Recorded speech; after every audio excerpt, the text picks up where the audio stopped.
Salam pemirsa, senang rasanya kita bisa bertemu kembali bersama saya dalam pembahasan buku Yesus Nama di Atas Segala Nama.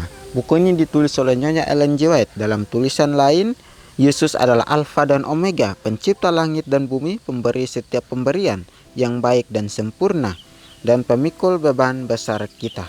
Kepada mereka yang hancur oleh dosa, Dia menawarkan juru selamat yang sempurna, perantara yang agung, perantara yang maha kuasa, dan kapten keselamatan kita.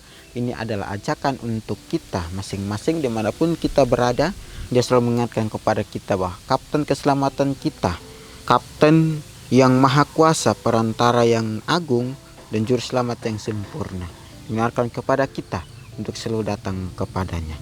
Dan biarlah dengan ajakan ini kita terus mengandalkan Tuhan di dalam kehidupan kita. Kita akan masuk dalam pembahasannya dengan judul Guru Ilahi. Ayat intinya terdapat dalam Mazmur 32 ayat 8. Aku hendak mengajar dan menunjukkan kepadamu jalan yang harus kau tempuh. Aku hendak memberi nasihat, mataku tertuju kepadamu. Terakhir seperti kalimat pertama dari doa, Tuhan Yesus menunjukkan kepada Bapa kita sebagai yang di atas segala kuasa dan wewenang dan setiap nama yang disebutkan.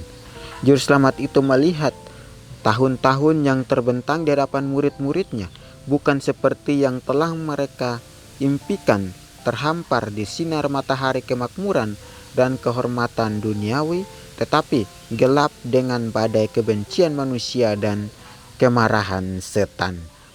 Di tengah perselisihan dan kehancuran nasional, langkah-langkah murid-murid itu akan diserang bahaya, dan seringkali hati mereka ditekan oleh ketakutan. Mereka harus melihat Yerusalem sebagai suatu kehancuran, bait suci lenyap, kebaktiannya berakhir selama-lamanya, dan bangsa Israel berserak di seluruh dunia. Bagaikan kecelakaan di pantai pasir, Yesus mengatakan, kamu akan mendengar deru perang atau kabar-kabar tentang perang. Bangsa akan bangkit melawan bangsa dan kerajaan melawan kerajaan. Akan ada kelaparan dan gempa bumi di berbagai tempat. Akan tetapi semuanya itu barulah permulaan penderitaan. Ya, Tuhan mengajarkan kepada kita jalan yang harus kita tempuh. Jika kita berada di dalam masa-masa yang sukar, masa-masa sulit, atau masa yang membuat kita harus menjalani krisis yang ada di depan kita, maka kita jalani itu dengan penuh sukacita. Yang di sini dikatakan, Yesus mengatakan bahwa kamu akan mendengar deru perang atau kabar-kabar tentang perang. Bangsa akan bangkit melawan bangsa dan kerajaan melawan kerajaan. Akan ada kelaparan dan gempa bumi di berbagai tempat. Akan tetapi semuanya itu barulah permulaan penderitaan. Akhirnya Tuhan mengajarkan kita sehingga kita kembali dalam kehidupan kita untuk memilih yang benar, ya, memilih jalan yang harus kita tempuh. Ya, Tuhan akan memberikan kita jalan itu. Maka yang ada untuk datang menghancur jalan yang akan kita tempuh itu, ya, Tuhan ajarkan kepada kita, ini menunjukkan kepada kita jalan yang harus kita ambil, jalan yang harus kita tempuh. Ya, Dia akan memberikan kita nasihat, ya, mata yang tertuju kepada kita. Ya, jangan takut jika kita menghadapi krisis. Jangan takut kita akan melawan situasi ini. Jangan takut jika kita melawan peperangan. Ya, itu semua baru awal. Ya, jika awalnya kita sudah jatuh, maka yang keduanya kita tidak mau lagi. Ya, karena apa? Karena kita terlalu sakit atau kita terlalu mengikuti kedagingan kita. Ya, padahal Tuhan sudah memberikan kita, menunjukkan kita jalan yang harus kita lalui, yang harus kita tempuh. Ya, walaupun jalan itu, ya, berbatu-batu atau berduri atau banyak lika-likunya, tetapi dengan jalan yang Tuhan mau berikan kepada kita, jika orang yang setia, yang mau menerima, ya, jalan yang mau ditempuh itu, dia akan melihat kemuliaan Tuhan. dia akan bersuka cita, dia akan bergembira.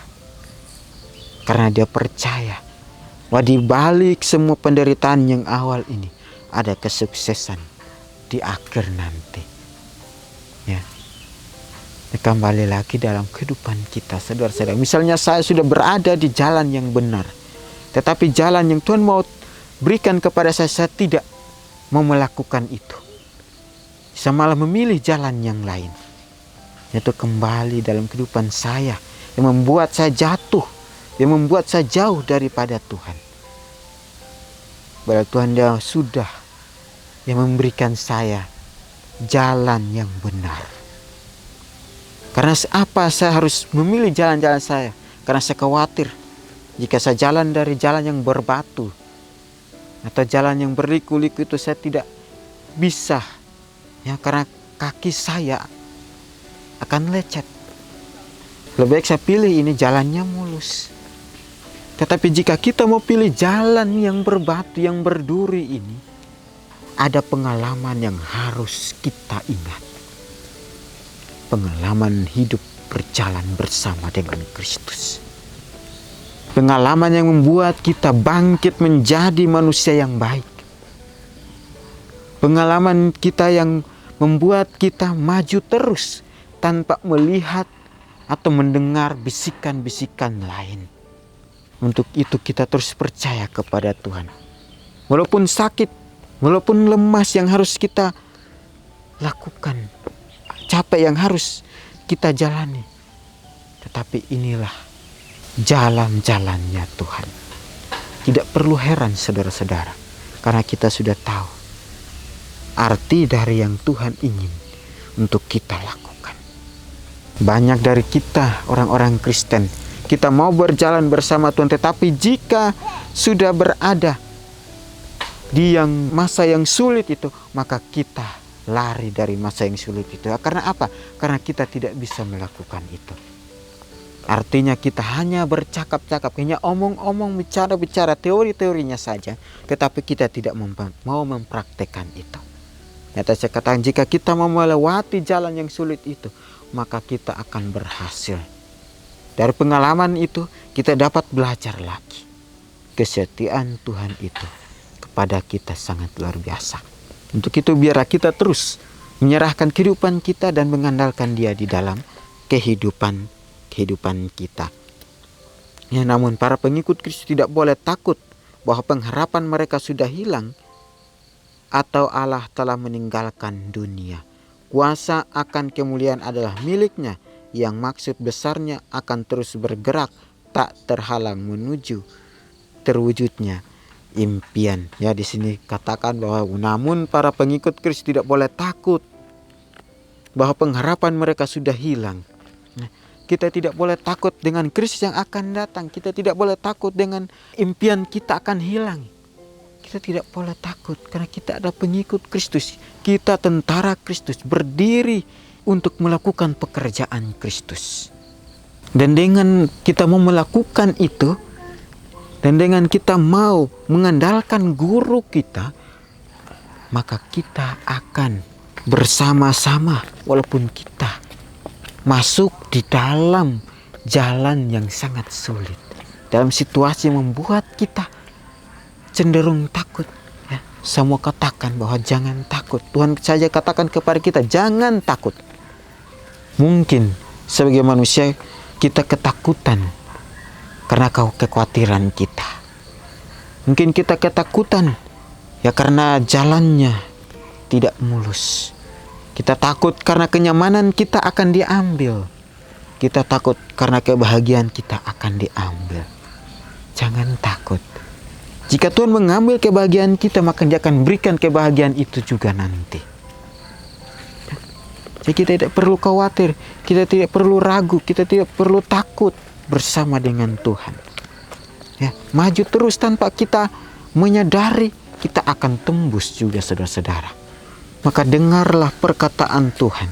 Tuhan akan berikan kita jalan yang harus kita tempuh. Maka dari sekarang kita mulai belajarlah dengan keadaan kita sekarang. Misalnya sekarang adalah masa krisis, maka kita jalani itu. Maka sekarang adalah kita harus menghilangkan kenyamanan kita, maka kita harus belajar dari sekarang. Karena jalan yang harus kita lewati, jalan yang sangat luar biasa, yang akan membuat kita capek, yang akan membuat kita lelah, yang akan membuat kita menderita. Tetapi dari semuanya itu ada tujuan yang mulia, yaitu kita akan menerima kasih Kristus.